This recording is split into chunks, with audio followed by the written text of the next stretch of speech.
Assalamualaikum warahmatullahi wabarakatuh. Innal hamdalillah nahmaduhu wa nasta'inuhu wa nastaghfiruhu wa nastahdihi wa na'udzu billahi min shururi anfusina wa min sayyiati a'malina may yahdihillahu fahuwal muhtad wa may yudlil falan tajida lahu waliyyan mursyida. Asyhadu an la ilaha illallah wahdahu la syarika lah wa asyhadu anna Muhammadan abduhu wa rasuluh.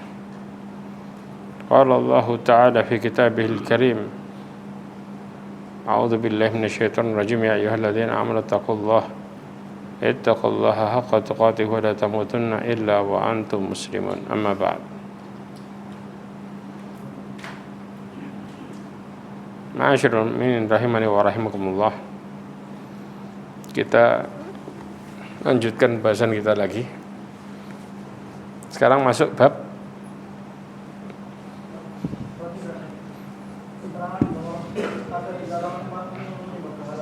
Tuh, bukannya sudah itu? Masya Allah. Saya pikir sudah selesai. Dalil yang keempat. Sudah selesai ya dalil yang keempat ya? Hah? Justru dalil keempat belum dibahas. Masya Allah. Jauh. Oh.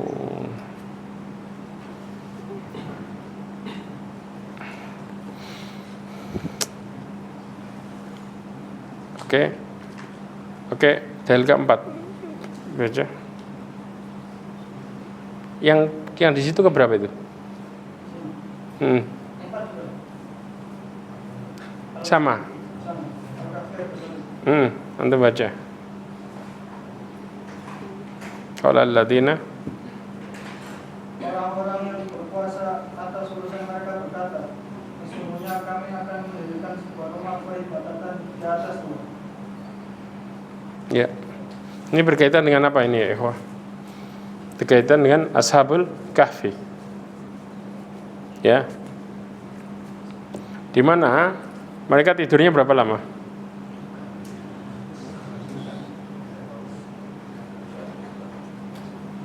Hah? Allah SWT mengatakan wala bithu fi kahfihim thalatha mi'atin sinina wajdadu tis'a. Ya, mereka di dalam gua 300 tahun dan ditambah 9 tahun. 309 itu hitungan apa? Hijriyah, Masehinya 300. Ya, antum bisa bayangin selisihnya sampai 9 tahun coba. Ya. Nah, 7 orang ini, ya, 7 orang karena jumlahnya itu Allah SWT sampai mengatakan apa? Yang mengetahui hanyalah Allah. Ya. 7 orang ini mereka terasing karena mereka adalah orang-orang yang beriman di tengah mayoritas orang-orang yang kufur dan kesyirikan. Ya. Mereka sadar bahwa lawan mereka adalah rajanya sendiri yang jumlah pasukannya sangat banyak, luar biasa. Akhirnya Allah SWT memerintahkan mereka buat apa? Melarikan diri. Ya, istilahnya seperti itu. Karena apa? Karena kalau kita bilang kebenaran itu nggak diukur dengan jumlah. Ya, kebenaran nggak diukur dengan jumlah. Berapa banyak kelompok-kelompok yang jumlahnya lebih banyak, betul apa enggak? Tapi justru kebenaran ada di kelompok yang minoritas. Ini yang terjadi sebenarnya. Ya. Allah Subhanahu wa taala memerintahkan kepada kita semua untuk mengikuti perkara yang hak. Nah, perkara yang hak di sini Allah SWT mengatakan di dalam surat Al-An'am ayat 116. Coba dibaca.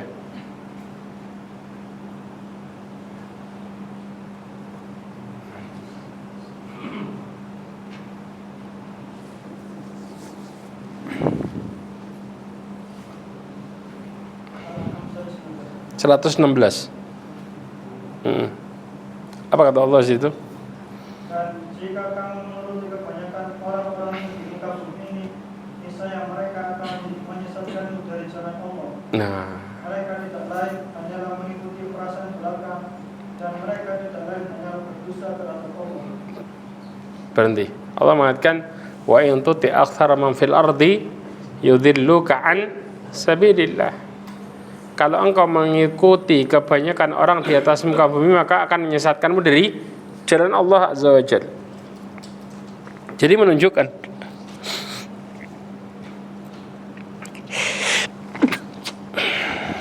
Alhamdulillah. Ini menunjukkan bahwa mayoritas manusia mereka adalah orang-orang yang berpaling dari jalan Allah Subhanahu wa taala.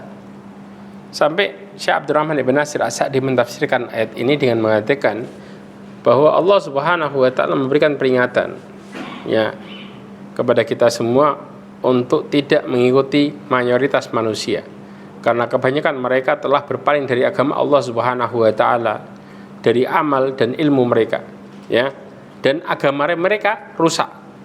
Amal mereka mengikuti hawa nafsu, ilmu mereka tidak dipraktekkan dan tidak bisa mencapai jalan kebenaran.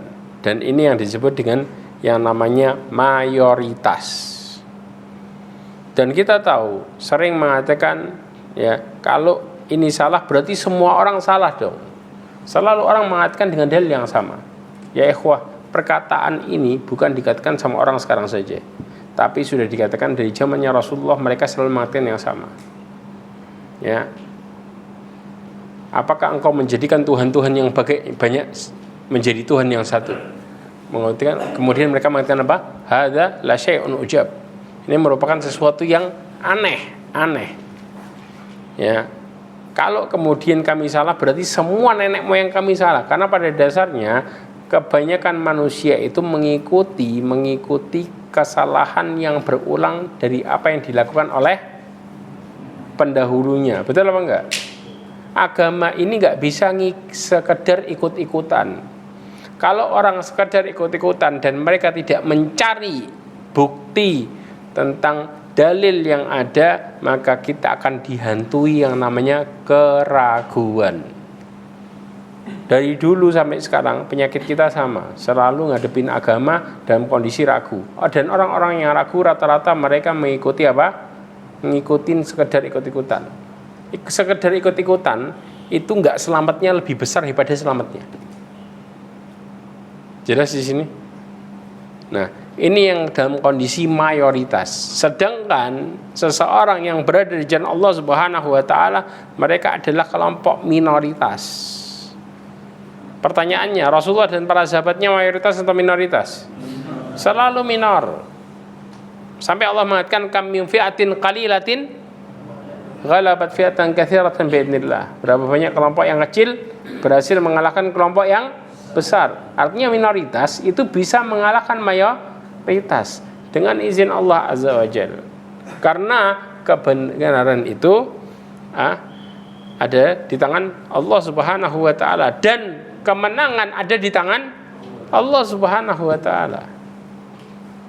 Ini yang terjadi ya ikhwah. Makanya Allah Subhanahu wa taala menyelamatkan siapa mereka? Ashabul Kahfi. Di saat mereka berada di kebenaran, walaupun jumlah mereka sangat sedikit, berapa? 7 orang. Ya. Dan pada waktu mereka keluar dalam kondisi sudah berubah generasi. Kenapa? Generasi yang berikutnya ya, di mana generasi tersebut sudah sangat jauh dari pendahulunya. Makanya Allah Subhanahu wa taala berfirman di dalam surat Al-Kahfi ayat 21. Allah katakan wa kadzalika a'dzarna 'alaihim liya'lamu anna wa'dallahi haqqun wa anna as-sa'ata la raiba fiha. id yatanaza'una bainahum amrahum faqalu ibnu alaihim bunyana rabbuhum a'lamu bihim. Allah katakan begitulah kami pertemukan manusia dengan mereka supaya manusia mengetahui bahwa janji Allah itu pasti benar, ya, dan bahwa kedatangan hari kiamat itu nggak ragu lagi. Ketika orang-orang itu berselisih tentang urusan mereka, orang-orang itu berkata, dirikan sebuah bangunan di atas gua mereka.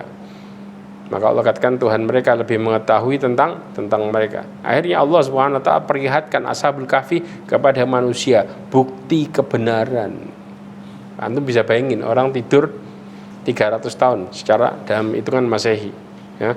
300 tahun mereka bisa tidur dan bangun dalam kondisi masih utuh. Makanya kemudian apa? Kemudian mereka pun ingin membangun apa? Membangun masjid di atasnya. Di antara kebiasaan orang Nasrani kalau menemukan orang soleh berarti ngapain?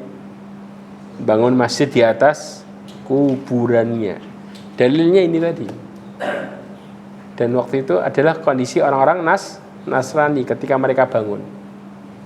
Yang pertama, mereka kondisi orang-orang kafir rajanya. Begitu bangun generasinya sudah berubah jadi generasi Nasrani. Tapi generasi Nasrani yang terjadi apa? Wa qala alladziina ghalabu ala amrihim lanattakhidha 'alaihim masjida. Kami akan bangun di atasnya masjid. Ini kebiasaan. Dan ini sesuai dengan hadisnya siapa? Dengan hadisnya Aisyah ketika Ummu Habibah sama Ummu Salamah menceritakan tentang gereja yang di mana? Habasyah, yang ada gambarnya orang-orang saleh. Maka Rasulullah SAW mengatakan apa? Faulaika syurarul khalq indallah yaumal qiyamah. Orang-orang Nasrani, ya, di negeri Habasyah yang digambarkan bahwa mereka bangun masjid kemudian dikasih gambarnya orang-orang saleh. Kata Rasulullah, mereka adalah seburuk-buruk makhluk yang Allah ciptakan di sisi Allah. Antum bisa bayangin enggak? Seburuk-buruk makhluk, ya. Ketika orang soleh meninggal dibangun di atas kuburannya masjid dan dikasih gambar. Kemudian Rasulullah mengatakan faulaika syirrul khalq indallah yaumil qiyamah. Seburuk-buruk makhluk di sisi Allah di hari kiamat. Anda bisa bayangin kan? Ya. Bahkan ya ikhwah, Allah Subhanahu wa taala mengatakan qala alladziina ghalabu ala amrihim, memberikan isyarat kepada kita bahwa Allah mencela perbuatan ini. Karena Allah menyadarkan perbuatan tersebut kepada orang-orang yang berkuasa. Ya, antum bisa bayangin? Kurang ya? Kurang dekat. Oke. Oh, masya Allah. Ya. Sudah. Ya. Enak. Ya. Di sini isyarat Allah Subhanahu wa taala mencela perbuatan ini. Ini bukan perbuatan baik ya ikhwah. Seakan-akan dulu kan ada contohnya dalam Al-Qur'an. Justru ini merupakan perbuatan buruk. Makanya Allah mengatakan orang-orang yang berkuasa atas urusan mereka. Berarti menunjukkan ketika orang-orang yang berkuasa berlaku seperti itu, Allah ridho enggak? Allah enggak ridho sama sekali. Ya. Sebagaimana kebanyakan para pembesar di dalam Al-Quran ketika mereka berbuat jahil tanpa ilmu, ya, dan mereka menjadi kebanyakan orang-orang yang mengingkari para nabi. Yang mengingkari para nabi apa? Orang miskin atau orang-orang pembesar? Pembesar. Justru pengikut para nabi siapa? Orang miskin. Sampai surga mengatakan yang masuk kepadaku ad-du'afa wa mutadhaif. Kata surga ketika ngobrol sama neraka, surga ngomong apa? Yang masuk kepadaku orang-orang yang lemah dan yang dilemahkan. Siapa yang du'afa? Miskin, orang-orang miskin. Dan yang dilemahkan. Yang dilemahkan itu mereka dianggap lemah, dianggap sebagai orang-orang yang jahil ketika ngikutin kebenaran. Artinya seorang ketika mengikuti petunjuk siap-siap buat dibenci. Dan itu sebagai sunnatullah. Antum kalau mau cari ridhonya manusia, ya, mau cari ridhonya manusia, maka jangan pernah harap antum bisa hidup tenang. Jelas? Tapi kalau mau cari ridhonya Allah, di awal setan selalu nakut-nakutin. Betul apa enggak? Ya. Setan nakut-nakutin apa? Oh, nanti engkau kalau kemudian dikucilkan gimana? Ketika engkau dimusuhin gimana? Betul apa enggak ini?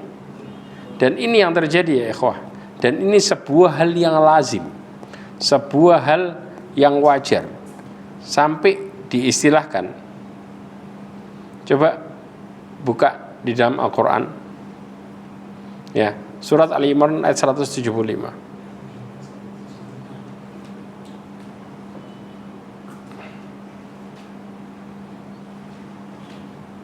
Sesungguhnya mereka itu tidak lain hanya setan yang menakut-nakuti kamu dengan kawan-kawannya. Ya. Karena itu janganlah kamu takut kepada mereka. Terus, Tetapi takutlah kepadaku jika kamu benar-benar orang yang beriman. subhanallah ya akhwah. Allah katakan, innama dzalikumus syaitanu yukhawwifu awliya'ah. Sesungguhnya mereka hanyalah setan yang menakut-nakuti kamu dengan teman-teman setianya. Jadi selalu tahu istilah menakut-nakuti tidak? Sekarang kalau kita muncul teror, yang kita takutkan dari teror apa? Apa kira-kira? Yang kita takutkan dari teror siapa? Apa? Kenyataan. Paham gak? Kalau teror nanti berubah jadi kenyataan gimana? Pertanyaannya, kenyataan di tangan siapa? Nah, orang neror itu kan sah-sah saja, betul apa enggak? Bukan mau neror kayak gimana? Tapi balik lagi, kenyataannya siapa yang buat? Makanya orang-orang kafir itu neror enggak Rasulullah SAW? Tapi kenyataannya Rasulullah SAW hidupnya tenang atau kayak orang diteror? Tenang ya ikhwah. Maka kita butuh yang namanya keimanan di sini. Dan Allah Subhanahu wa taala memberikan kita obat di balik ketakutan kita, ada di dalam surat Az-Zumar ayat 36 sampai 38. Coba dibaca.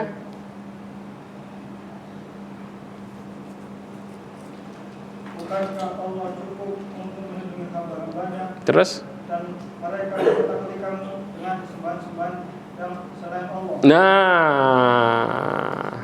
menakut-nakuti kamu dengan apa? Sesembahan selain Allah Azza wa Jalla. Dengan apa? Nanti kalau kualat gimana? Betul apa enggak? Ini realita yang selama ini kita hadapi. Dan yang antum takutkan adalah realita. Padahal realita itu di tangan Allah Azza wa Jalla ya ikhwah. Ya, antum kalau lihat juga bagaimana Rasulullah SAW ketika dikejar sama orang Quraisy. Orang Quraisynya depan mata. Sampai Abu Bakar mengatakan, wahai Rasulullah, kalau mereka ngelihat ke kaki mereka, kita kelihatan. Kenapa? Guanya tuh masuk turun ke bawah gitu. Ya, ketika nunduk kayak gini di Gua Thur itu, nunduk karena riwayat, subhanallah, perhatikan baik-baik. Riwayat yang mengatakan di depan gua ada sarang laba-laba dan ada burung dara itu dhaif. Kalau ada itu Abu Bakar enggak khawatir. Paham? Abu Bakar ketakutan karena enggak ada model kayak gitu. Benar-benar polos los. Alias kalau nunduk kelihatan secara jelas lagi. Mau siang-siang kok. Nah, nyarinya bukan malam-malam. Ya, makanya Abu Bakar bisa ngomong, wahai Rasulullah, kalau mereka ngelihat kaki mereka kita ketahuan. Rasulullah mengatakan, apa pendapatmu kalau kita berdua yang ketiganya Allah bagaimana? Prinsip ini yang menjadikan seseorang itu menjadi faham bahwa takdir ada di tangan Allah, bukan di tangan orang yang ngancem. Nah, kalau kita meyakini perkara ini, di ayat surat At-Taubah ayat 40 Allah kasih 3 hal. Coba antum buka dulu, nanti kita baru balik ke sini. Ya, baru balik ke Az-Zumar. Di dalam surat At-Taubah ayat 40 Allah mengatakan fa illan tansuruhu faqad nasarahullah id akhrajahu alladhina kafaru thaniya itsnaini id huma fil ghar id yaqulu li sahibihi la tahzan innallaha ma'ana. Terus fa anzalallahu sakinatahu alaihi wa ayyadahu bi junudin lam tarawha Wa ja'ala kalimatal ladzina kafaru sufla wa kalimatullahi ulya. Ya, Allah Subhanahu wa taala mengatakan di ayat itu, ketika engkau wahai Muhammad tidak bisa menolongnya, maka Allah akan menolongnya. Ketika keduanya dikeluarkan dari Mekah. Ya apa enggak? Tsaniyatan idhuma fil ghar, ketika keduanya di dalam gua, jangan engkau bersedih, sesungguhnya Allah bersama kita. Prinsip ini kalau terjadi, Allah kasih 3. Yang pertama, Allah turunkan sakinah. Sakinah. Tahu sakinah? Syekh Abdurrahman bin Nasir As-Sa'di mengartikan sakinah itu ada 2. Yang pertama, ketenangan. Yang kedua, kekuatan jiwa. Jiwa antum tenang disertai dengan kuat. Artinya ngadepin sesuatu gak gampang gentar. Mental antum mental kuat, mental yang yakin bahwa Allah yang nolong. Itu mental yang kuat ya ikhwah. Bukan mental yang ciut. Sudah tahu Allah yang nolong, iya, tapi tetap nanti kalau ketahuan gimana? Tetap ngeyel. Ini namanya mental lemah. Ya. Kemudian yang kedua, dan Allah SWT akan melindungi dengan pasukan yang kalian enggak lihat. Siapa? Malaikat. Dan bagaimana ancaman mereka? Wa ja'ala kalimatal ladzina kafaru sufla. Allah jadikan perkataan orang kafir rendah alias omong kosong. Jelas nggak terbukti, cuman ngomong tok.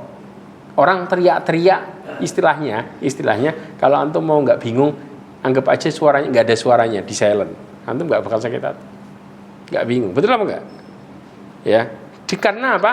Karena semua kenyataan ada di tangan Allah Azza wa Jalla. Allah yang menentukan terjadinya sesuatu atau tidak. Sampai Rasulullah mengatakan, "Lau arada qaumun ayanfa'uka bi syai'in, maka la yanfa'uka bi syai'in illa qad katabahu Allahu lak."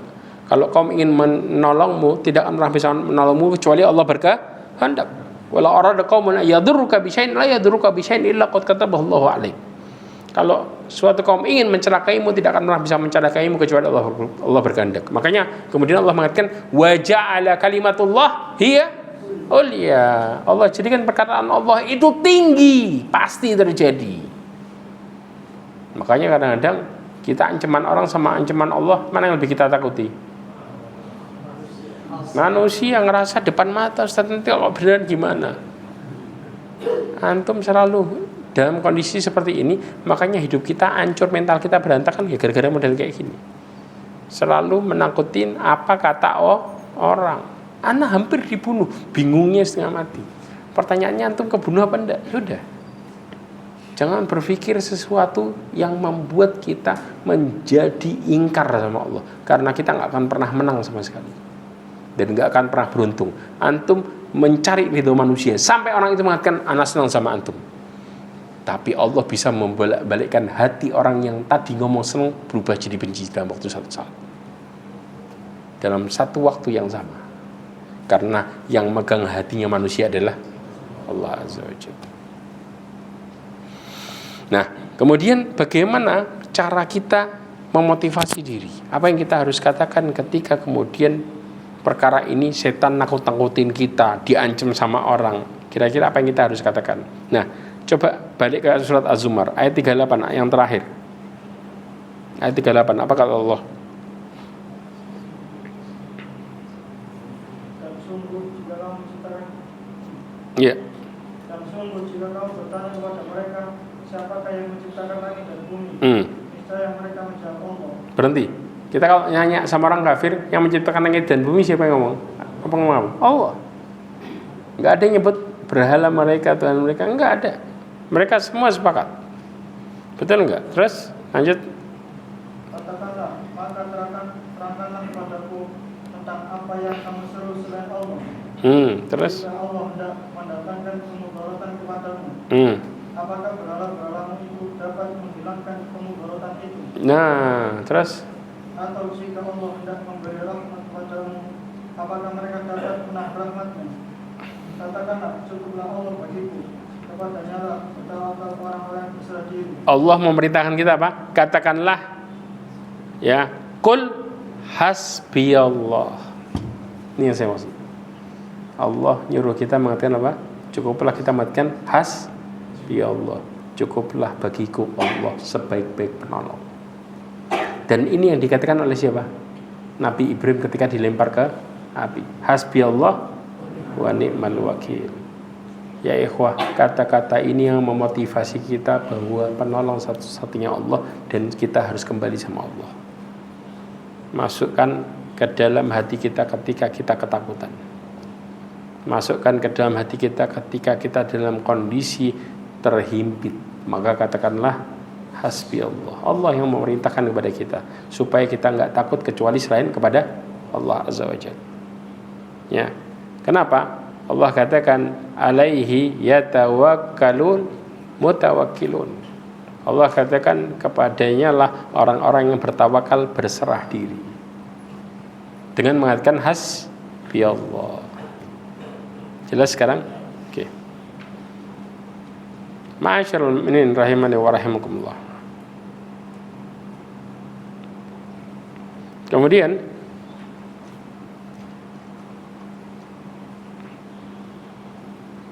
dalil yang kelima kali.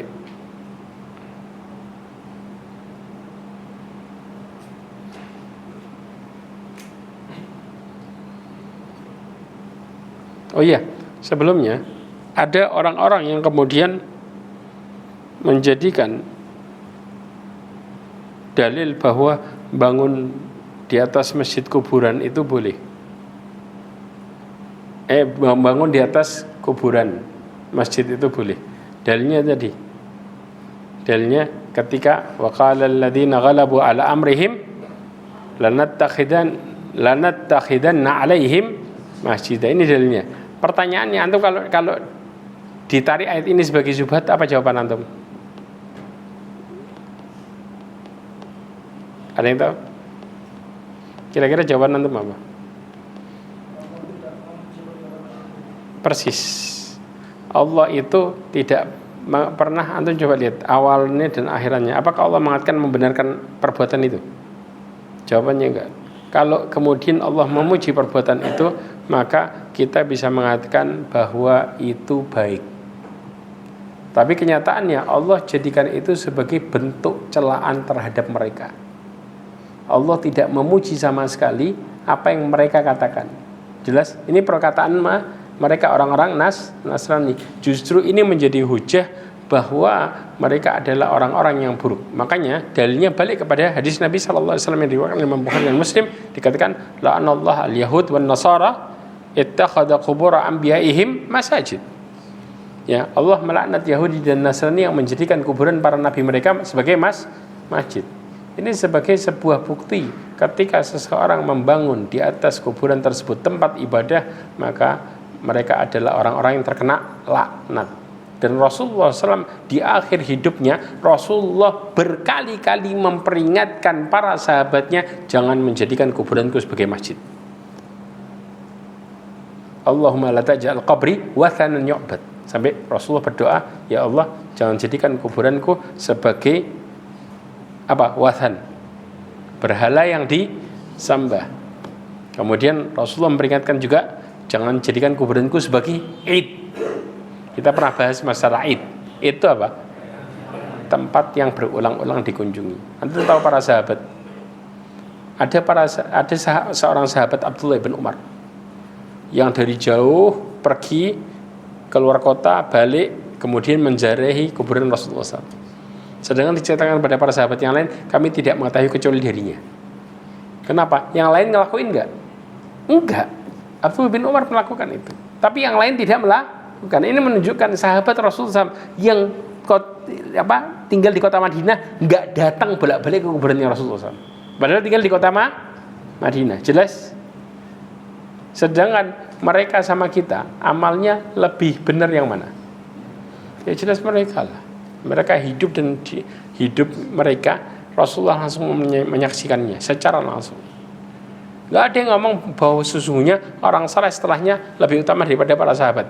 Kalau ada yang ngomong kayak gitu, mengerikan luar biasa. Mengerikan luar biasa. Mereka bukan orang-orang yang meyakini ayat Al-Quran. Ya, Allah mengatakan apa? Radhiyallahu anhum wa radu'an. Ayat ini ditujukan ke siapa? Para sahabat Nabi SAW. Allah ngasih rekomendasi terus kemudian ada yang mengatakan bahwa ada orang yang lebih utama daripada para sahabat. Naudzubillahi min dzalik. Dari mana statement ini terjadi? Bahkan Rasulullah SAW mengatakan khairul quruni qarni. Enggak ada setelahnya jauh. Sebaik-baik generasi adalah generasiku. Ya, tsummal ladzina yalunahu, tsummal ladzina yalunah. Kemudian yang setelahnya dan yang setelahnya. Maka kalau kita mau mengambil agama yang benar, maka kita mengambil contoh di generasi yang terbaik. 3. Di mana Rasulullah ngasih rekomendasi generasi itu.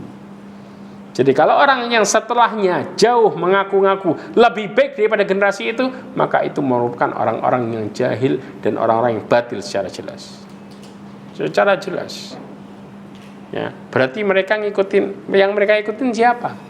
Sedangkan Rasulullah ngomong kayak gitu, berarti mereka mengikuti selain Rasulullah SAW.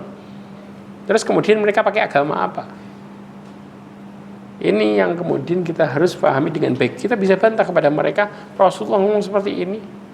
Lalu kita berstatement dengan hal yang di luar perkataan Nabi SAW. Ini yang lebih ajaib lagi namanya. Jelas? A'udzubillahi min dzalik. Kemudian yang berikutnya yang kelima, dalilnya. Lanjut.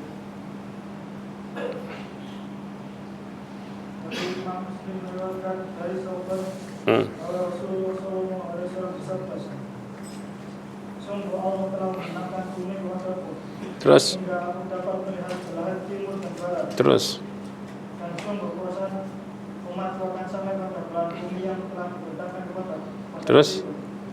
Aku pun diberi 2 simpanan berangkat, merah dan putih, dan aku minta kepada Rabbku untuk umatku agar jangan dibinasakan sebagai sebab kelaparan dan berkepanjangan, dan jangan dikuasakan kepada musuh selain dari kaum mereka sendiri, sehingga musuh itu nantinya akan merampas seluruh negeri mereka. Kemudian Allah berfirman, wahai Muhammad, jika aku telah menetapkan suatu perkara, maka ketetapan itu tidak akan bisa berubah.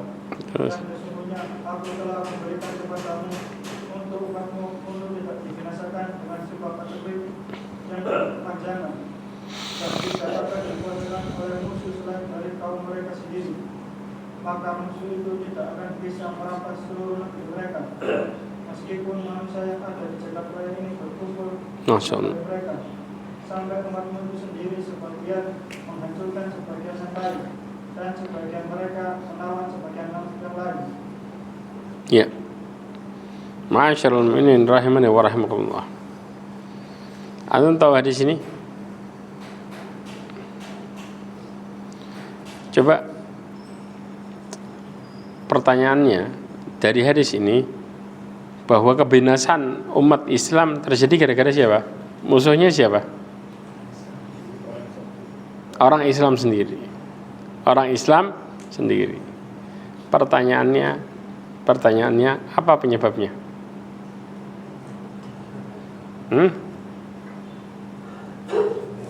Apa penyebabnya?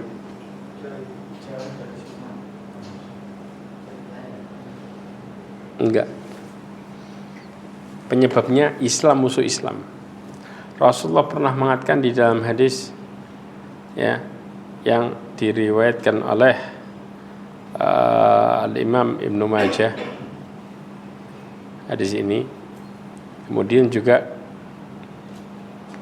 diriwayatkan oleh Al-Imam Bazzar, Imam Baihaqi dari Abdullah bin Umar, dan disahihkan oleh Imam Albani. Kalau antum mau lihat hadis ini di Ibnu Majah nomor 4019 tentang masalah ini. Ya. Nah, pertanyaannya, tahu nggak penyebab kaum muslimin nyerang kaum muslimin sendiri? Dan penyebab inilah yang menjadikan penyakit kita yang selama ini terjadi. Yaitu kata Rasulullah SAW, wa ma lam tahkum a'immatuhum bi kitabillah wa yatakhayyaru mimma anzalallahu illa ja'alallah ba'sahum bainahum. Kata Rasulullah SAW, selama pemimpin-pemimpin negeri, yaitu masyarakatnya, tidak menghukumi dengan kitab Allah dan milih ya sebagian apa yang Allah turunkan, artinya menjalani aturan hidup buat mereka sendiri itu sebagian-sebagian, yang ini ya, yang ini nanti dulu. Paham di sini? Enggak totalitas. Ya, kemudian ketika ada hukum Allah, kemudian kita mengatakan kayaknya hukum ini lebih baik daripada hukum Allah. Terjadi nggak ini? Terjadi. Mengatakan ini jauh lebih jelas daripada hukum Allah. Mengingkari hukum Allah Azza wa Jalla, ingkar. Hati-hati masalah ini. Ya, maka Allah akan jadikan musuh mereka di antara mereka sendiri. Islam lawan Islam. Itu kenyataannya. Dan itu yang membinasakan umat-umat terdahulu. Kenapa? Mulai jalanin aturan Islam buat dirinya separuh-separuh. Tahu separuh-separuh? Ini saya bisa, ini nanti dulu. Kalau sudah mulai prinsipnya separuh-separuh, maka Allah Subhanahu wa taala akan jadikan mereka di bermusuhan sesama mereka. Ya ikhwah, sumber bencana yang selama ini kita hadepin ketika seseorang itu melakukan agamanya setengah-setengah. Dan ini yang membuat kita akhirnya ketika kena masalah tambah jauh dari Allah. Kena masalah tambah jauh dari Allah. Buktinya apa? Al-Hajj ayat 11. Antum baca. Ini awal permasalahannya. Menjadikan agama ya untuk kepentingan pribadi. Artinya mereka tidak melakukan agama ini secara totalitas. Jadi agama ya mau saya. Kalau ini gampang saya lakukan. Kalau enggak ya bebas-bebas saja. Prinsip ini yang menghancurkan hidup kita. Coba baca. Dan di antara manusia ada orang yang menyembah Allah dengan berada di tepi. Maka dia memperoleh kebaikan tetapi dia dalam keadaan itu. Dan jika ia ditimpa oleh suatu bencana, berbaliklah ia ke belakang. Rugilah ia di dunia dan di akhirat. Yang demikian itu kerugian yang nyata. Allah mengatakan, wa minan nasi may ya'budullaha ala harf. Tahu ala harf? Ada di antara manusia yang beribadah kepada Allah di tepi. Artinya untuk memuaskan kepentingan pribadinya dia. Paham ya? Agama dibuat apa? Kepentingan. Bahkan agama dibuat sebagai bentuk pembenaran hidup. Bukan cari kebenaran loh ya. Banyak orang-orang yang seperti ini menjadikan perkara-perkara yang lemah sebagai bentuk hujah. Namanya antum cari malapetaka di sini. Ya. Kalau orang sudah seperti ini, Allah katakan mereka itu cuma nyari enaknya aja, enak secara dunia, harfiah dunianya. Dikatakan fa'in asabahu khairun itma'anna bihi. Kalau mereka ditimpa kebaikan yaitu dunia, mereka senang dapat harta banyak. Kebaikan menurut dirinya loh. Karena mereka menjalankan agama menurut dirinya, bukan menurut aturan Allah Azza wa Jalla. Dan ini yang terjadi ya ikhwah. Ya, dan ini sebagaimana yang disebutkan dalam hadis perkara yang tadi itu. Ya, begitu wa in asabathu fitnatun qalaba ala wajhihi. Begitu mereka ditimpa bencana atau hilangnya nikmat, maka mereka putar balik alias jauh dari Allah. Mengatakan bahwa Allah itu menghinakan saya. Kenapa saya kok dikasih masalah yang berat-berat? Betul apa enggak? Putar balik. Akhirnya Allah katakan khasir dunya wal akhirah. Mereka rugi dunia akhirat. Sudah dunianya hancur, akhiratnya enggak dapat apa-apa. Ini orang yang kemudian mereka benar-benar menghancurkan dunianya habis gara-gara apa? Jual agamanya. Dengan artinya agama kalau saya bisa saya lakuin, kalau enggak nih nanti dulu. Ada enggak kira-kira yang membuat ini bisa membuat saya diringankan bahwa oh boleh nanti dulu ditunda enggak masalah. Maka mereka cari dalil-dalil pembenaran permasalahan ini.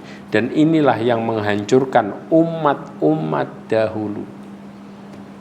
Jelas? Akhirnya Allah Subhanahu wa taala timpakan kepada mereka apa? Bencana, yaitu musuhnya di antara mereka sendiri gara-gara menjadikan agama semaunya dia. Jelas? Dari sini ya ikhwah, Rasulullah SAW juga mengatakan dalam hadis yang lain ya, yang diriwayatkan oleh Al-Barqani, disebutkan ini akhafu ala ummati a'immatal mudillin. Aku khawatir ya dari umatku pemimpin-pemimpin yang menyesatkan. Wa idza waqa'a 'alaihimus saifu lam yurfa ila yaumil qiyamah. Ya, ketika terjadi pertumpahan darah di antara mereka tidak akan berakhir sampai hari kiamat. Ya, alias apa? Berantem terus, perang terus. Jelas? Mereka enggak diberikan kemenangan. Wala taqumus sa'ah hatta yalhaqa al-hayyu yalhaqa hayyun min ummati bil musyrikin. Dikatakan enggak akan pernah terjadi kiamat ya kecuali di antara umatku mengikuti orang-orang musyrik. Hatta ta'budu fi'amun min ummatil authan. Ya, dikatakan sampai-sampai ya sebagian menyembah apa selain Allah Azza wa Jalla, yaitu kayak batu disembah sama dia. Ya, kemudian juga wa innahu sayakunu fi ummati kadzabuna thalathun kulluhum yaz'umu annahu nabi. Dan nanti di umatku ada 30 pendusta, semua ngaku sebagai nabi.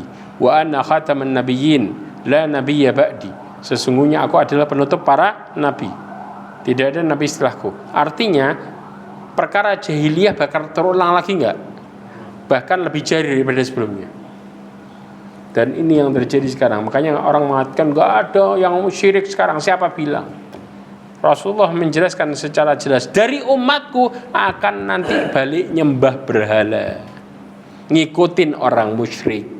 Ya, bahkan ada yang ngaku sebagai nabi. Kurang apa coba? Ya. 30 orang lagi. Ya. Kemudian wala tazalu ta'ifatun min ummati 'alal haqqi mansuratan. Ya, la yadurruhum man khadalahum wala man khalafahum ya hatta ya'tiya amrullah tabaraka wa ta'ala. Dan kemudian kata Rasulullah SAW ya, dikatakan akan ada segolongan dari umatku tetap tegak membela kebenaran ya, dan mereka selalu mendapatkan pertolongan Allah Subhanahu wa taala dan mereka enggak tergoyahkan. Walaupun apa? Orang-orang menelantarkan mereka, memusuhi mereka sampai datang keputusan Allah Azza wa Jalla. Berarti apa? Ada yang sesat, ada yang baik. Ini yang terjadi. Nanti di akhir zaman ada yang orang-orang yang terkena fitnah balik kepada perkara kemusyrikan, dan juga ada orang-orang yang lurus di jalan Allah Azza wa Jalla. Walaupun mereka ditelantarin, dihina, tetap lurus jejak. Ini perkaranya ya akhwah. Ya. Kemudian juga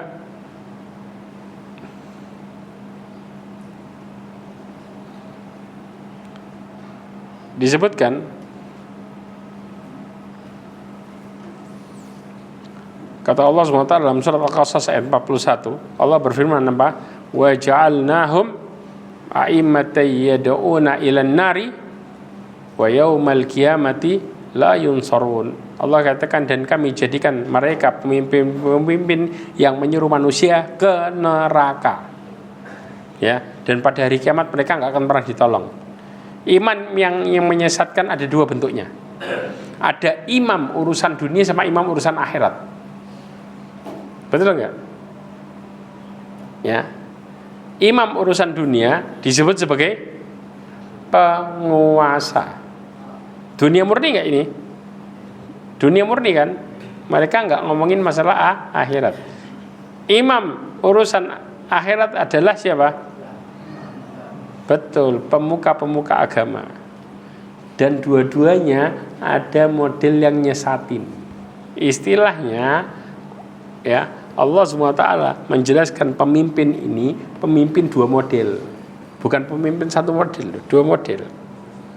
Ya, pemimpin urusan dunia nyesatin ke neraka iya, pemimpin urusan agama nyesatin ke neraka iya. Betul ya? Berarti ada dai isu enggak? Banyak. Ya, dai yang nyuruh kepada pintu neraka, nungguin kita ayo masuk ke sini. Ya, bentuknya dalilnya pakai dalil agama lagi. Antum ketemu banyak. Makanya hati-hati ya ikhwah. Hati-hati. Ya. Makanya dikatakan lihatlah kepada siapa kalian mengambil agama kalian. Lihat. Fandur amman ta'khudhu dinakum. Hati-hati karena nanti akan banyak duat yang mengajak kepada neraka.